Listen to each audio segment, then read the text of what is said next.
Hello everybody, this is the long-awaited day, the arrival of the Monolith grinder produced by Kafatek, and inside we have a Flat Max, and so we will be unboxing it today.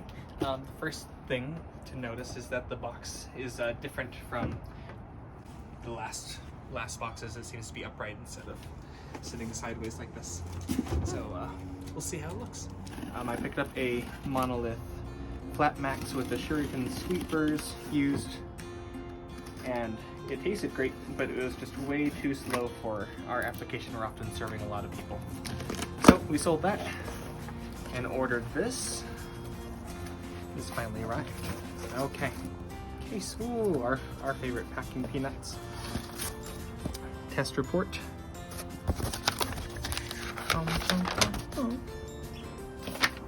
Okay, we have removed all the packing peanuts for you, so you don't have to watch us pull all those out. And it is different. It looks like new packaging. We have some beans from Cafe Lusso, which I believe is the manufacturer's favorite roaster. The beans are roasted on the 20th, so just about 2 weeks out. So just right for espresso. And looks like our accessory box. I ordered just standard, so these should all be only standard accessories. We'll take a closer look later. Our power cable. And there it is.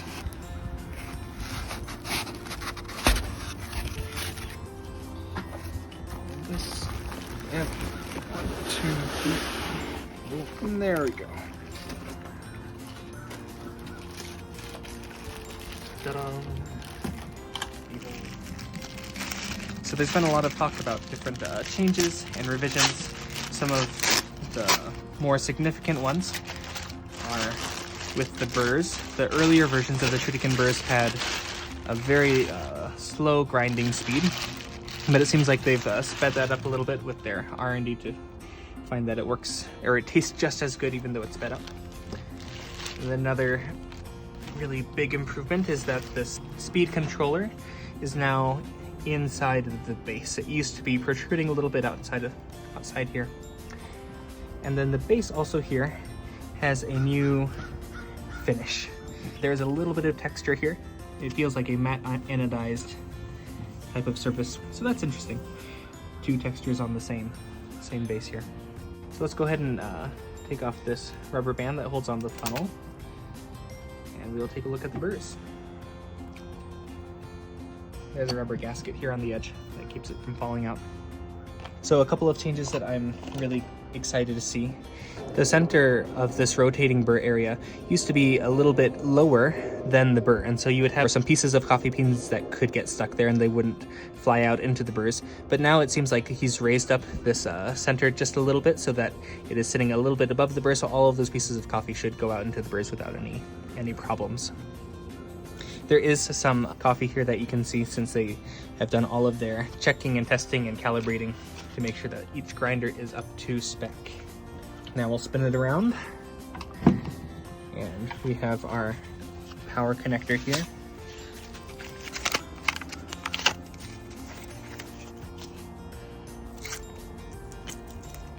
And actually this cap used to be a transparent piece, but it looks like a 3D printed cap now, which, I mean, probably doesn't make a difference to us after this moment. I do believe it clips on like this, and it is now connected to the base and power ready to go. Now we'll talk about the accessories just a little bit.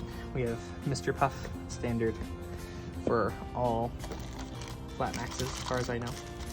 And we have a plastic dosing cup, very plastic, but it is what it is. And our nice finished funnel here.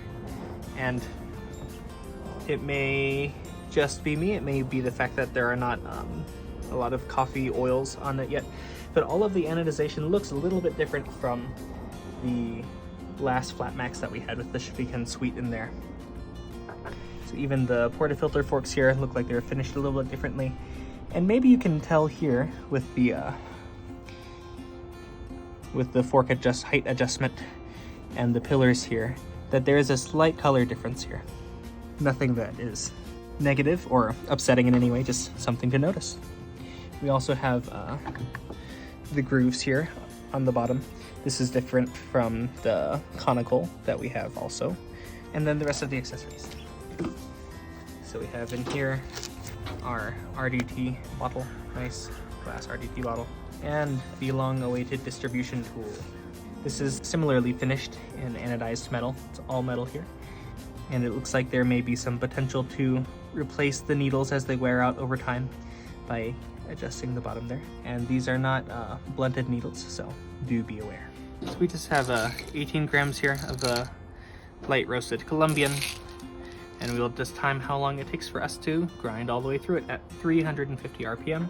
Just put it right here at 6.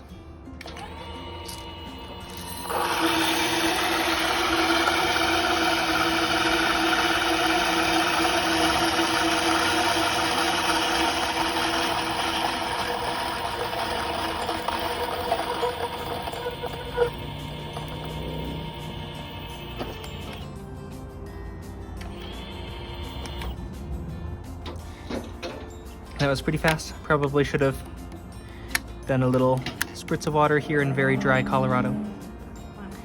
But in the previous Shuriken suite that we had in the Flat Max, then even after grinding, then because of the difference in height between the center and the burrs, then when you turn it on again like this after grinding, you would still get some pieces, some fragments of coffee coming through. But there's nothing coming through here, so improved design.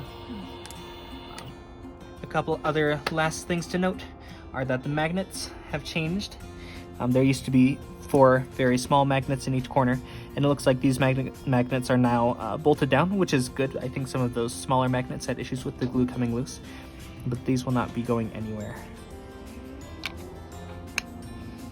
And finally, we noticed when we took it out, turn this off, make sure it's off,